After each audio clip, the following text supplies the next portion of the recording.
What's up, everybody? This is Alex from the Duran. I want to play for you a video from Tulsi Gabbard that she put out yesterday where she calls out Turkish President Erdogan and what he's doing in Syria and the tensions between Russia, Turkey, and Syria. Tulsi Gabbard just totally crushes Erdogan. I mean, it is brutal, but she also calls on President Trump to get the hell out of Syria. Why not? Trump struck a deal with Afghanistan the other day. Fingers crossed, it looks like that war is coming to an end and the U.S. troops are going home. Get the remaining troops out of Syria. Let's put money, let the international community put money into Syria so it can rebuild. And the Syrian migrants, and I stress the word Syrian migrants in Turkey, can go home to their country, not to Europe. They can go home. Let's put money in to rebuild Syria. Angela Merkel and Macron, if you go to Turkey and meet with Erdogan and give him money to keep the migrants and the refugees in Turkey and not send them to Europe, then you are idiots. You are fools. Give the money to Syria, help rebuild Syria, and get the Syrian migrants back to their country so that the country can finally live in peace.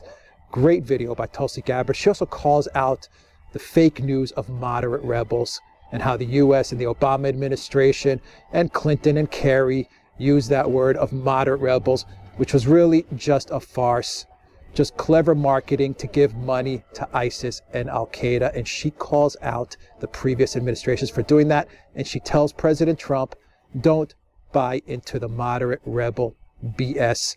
Call it for what it is. The U.S., Saudi Arabia, Israel, Turkey, Qatar, all these countries were funding ISIS and Al-Qaeda to destabilize the Assad government in Syria. So guys, check out the post via Tulsi Gabbard. Very brave post. Great job, Tulsi. This is why she stands heads and shoulders above every other Democrat candidate when it comes to foreign policy. Trump, when you win in your landslide, make her Secretary of State. I hope you guys enjoy the video. PayPal, Patreon, Subscribe Star, please donate to us. This video will definitely get demonetized. So your donation really helps out a lot. And go to the Duran shop, pick up some merchandise. That also always helps out a lot. Take care, everybody. Russia is sending warships to Syria right now to protect it from Turkey's invasion in northern Syria, which is being carried out in alliance with Al-Qaeda. President Trump needs to make it very clear to NATO and Turkey's Erdogan that the United States will not be dragged into a war with Russia by the aggressive Islamist expansionist dictator of Turkey via NATO. The corporate media needs to stop referring to Al-Qaeda and their affiliated groups in Idlib as quote-unquote rebels in a deceptive effort to make them seem like freedom fighters. I and thousands of Americans enlisted after Al-Qaeda's attack on 9/11. And the media and the Trump administration's continued labeling of these terrorists as rebels is a disgrace and dishonors all of our men and women in uniform and our entire country. Turkey's been supporting ISIS and Al-Qaeda terrorists from behind the scenes for years.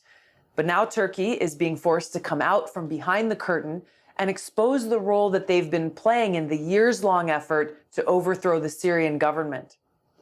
Turkey's Erdogan wants to create an Islamist caliphate in Syria, reestablish the Islamist Ottoman Empire, and is working with Al-Qaeda and other terrorists to achieve his goal. He wants to be the caliph in the new Islamist caliphate of his creation. Turkey's Erdogan is not our friend. He's one of the most dangerous dictators in the world, and the United States government and media have no business helping this Islamist megalomaniac and his Al-Qaeda partners. It is long past time for Congress to pass my Stop Arming Terrorists Act, which would prevent our government from assisting countries like Turkey who are aiding our enemy, Al-Qaeda. And every presidential candidate needs to tell the American people where they stand. Will they support passage of my Stop Arming Terrorists Act?